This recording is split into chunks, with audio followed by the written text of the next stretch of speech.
Hi friends, welcome back to our channel. ఈరోజు రసం స్పైసీగా ఎలా చేయాలో చూద్దామండి. అందరూ రసం చేస్తారు, కానీ నేను ఎలా చేస్తానో ఒకసారి మీరు కూడా ట్రై చేయండి. దీనికి కావాల్సిన ఇంగ్రీడియంట్స్ చూస్తున్నారు కదా. 3 పెద్దవి టమోటాస్, ప్లస్ జీలకర్ర, మిరియాలు, అలాగే కొంచెం కందిపప్పు అయితే కొంచెం వేయించి తీసుకున్నానండి. కొంచెం వెల్లుల్లి, చింతపండు, కొత్తిమీర, ఇవన్నీ మనం వేస్తుంటాము. రసానికి కావాల్సినవి అన్నీ ఇవి. వీటిని ఫస్ట్ నేను చింతపండు అయితే కొంచెం నానబెట్టాను. అలాగే టమోటా అంతా కట్ చేసి పెట్టానండి. దాన్ని జీలకర్ర అదంతా ఉంది కదా, 2 మిర్చి కూడా వేసాను. కందిపప్పు అంతా కొంచెం గ్రైండ్ చేసి పెట్టాను. దాంట్లో కొంచెం మిరియాలు, జీలకర్ర అంతా ఉంది. ఫస్ట్ ఇవన్నీ ఇలా చేసి పెట్టానండి. చింతపండు అయితే నానబెట్టాను, కొంచెం సాల్ట్ వేసి. బాగుంటాయండి ఇలా కందిపప్పుతో కూడా మనం రసం చేసుకున్నామంటే చాలా బాగుంటాయి, తినడానికి చాలా బాగుంటాయి. పిల్లలకు కూడా మనం పెట్టచ్చు. ఇలాగా నేనైతే ఫస్ట్ చింతపండు అయితే కొంచెం కలిపి పెట్టేశాను. మనంతా కలుపుకుంటాం కదా, అలాగే బాగా కలిపేశాను. బండలు పెట్టాను. తర్వాత కొంచెం ఆయిల్ అయితే మనం వేసుకుంటాం కదా, ఆయిల్ వేసుకున్న తర్వాత కొంచెం బాగా హీట్ ఎక్కిన తర్వాత కొంచెం ఆవాలు వేసుకుంటాం కదా, అదేం కొత్త ఏం కాదు, అందరూ వేసుకునేదే. ఆవాలు వేసాను.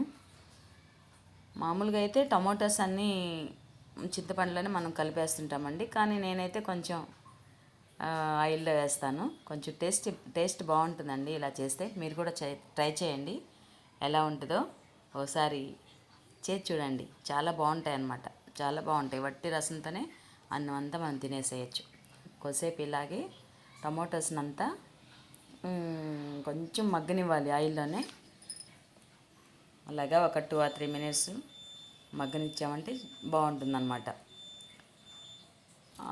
కొంచెం సాల్ట్ వేసేసుకుంటే కొంచెం మెత్తబడతాయి. సాల్ట్, పసుపు కూడా వేసుకోవచ్చు, కానీ నేనైతే ఇందులో కొంచెం సాల్టే వేస్తున్నాను. మెత్తబడుతుంది కదా కొంచెం. మనం మామూలుగా కర్రీస్ చేసుకునేటప్పుడు కూడా కొంచెం సాల్ట్, పసుపు వేసుకున్నామంటే కొంచెం బాగా తొందరగా మగ్గుతుందన్నమాట ఇలాగా. సో చూస్తున్నారు కదా, ఇలాగ కొంచెం బాగా మగ్గనివ్వాలి ఆయిల్లోనే. కర్రీ లీవ్స్ అయితే లేవండి, తీసుకురాలేదు. కొత్తిమీర వేసేస్తున్నాను. చూస్తున్నారు కదా, కొంచెం కొత్తిమీర కూడా బాగా వేసేసి అలాగా కొద్దిసేపు ఆయిల్లోనే మగ్గనిస్తానండి. చాలా బాగుంటాయండి రసం ఇలా చేసుకుంటే. కొద్దిసేపు వేగనిచ్చిన తర్వాత కొంచెం మగ్గితే కొంచెం టేస్ట్ బాగుంటుంది. లేకపోతే కొంచెం అలాగే వేసామంటే పచ్చివాసన వస్తుంది అనమాట మనకు. కొద్దిసేపు అలా మగ్గనివ్వాలి. తర్వాత మనం కందిపప్పు చేశాను కదా, అదంతా దాంట్లోనే వేసేసాను. వేసి కొద్దిసేపు అలాగా ఒక 2 or 3 minutes చేసిన తర్వాత ఇలాగ జీలకర్ర, మిరియాలంతా మనం గ్రైండ్ చేసాం కదా, సో అది కూడా దాంట్లోనే వేసేసానండి. ఇందులోనే వేస్తే బాగుంటాయి అన్నమాట. టేస్ట్ అంతా చాలా బాగుంటుంది.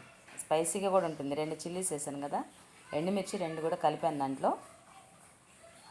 పిల్లలకు కూడా పెట్టచ్చండి. ఎనర్జీ అంటే కందిపప్పు ఉంది కాబట్టి. వట్టి రసం అయితే అంతగా అనిపించదు. ఇది కొంచెం కందిపప్పు వేసాను కాబట్టి కొంచెం ఇంకా బాగుంటుంది టేస్ట్. కొద్దిసేపు అలా కలిపి పెట్టేసిన తర్వాత చూస్తున్నారు కదా, చాలా బాగుంటుందండి. మీరు కూడా ఒకసారి ట్రై చేయండి. మిరియాలు అవన్నీ వేసాం కాబట్టి చాలా బాగుంటుంది. హెల్తీగా కూడా ఉంటుంది అన్నమాట. డైజెషన్ ప్రాబ్లం అంతా ఉండదు, బాగుంటుంది. సో ఇదంతా తీసుకెళ్ళి నేనేం చేస్తానంటే, రసం ఫస్టే చింతపండు వేసి కలిపెట్టాను కదా, సో దాన్ని స్టవ్ మీద పెట్టేసి మనం వాడుకున్న ఇదంతా చేశాను కదా, ఏంటవి టమోటాసు, కందిపప్పు అవన్నీ వేసి వాడ్చిపెట్టాను కదా పక్కన, సో అవన్నీ తీసుకొచ్చి దీంట్లో వేసేస్తున్నానండి. దీంట్లో వేసేస్తాను. అవంతా అలాగే వేసేసిన తర్వాత కొద్దిసేపు బాగా మగ్గనివ్వాలండి.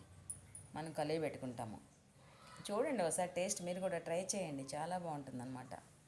అలాగా కొద్దిసేపు అవంతా వేసేసుకొని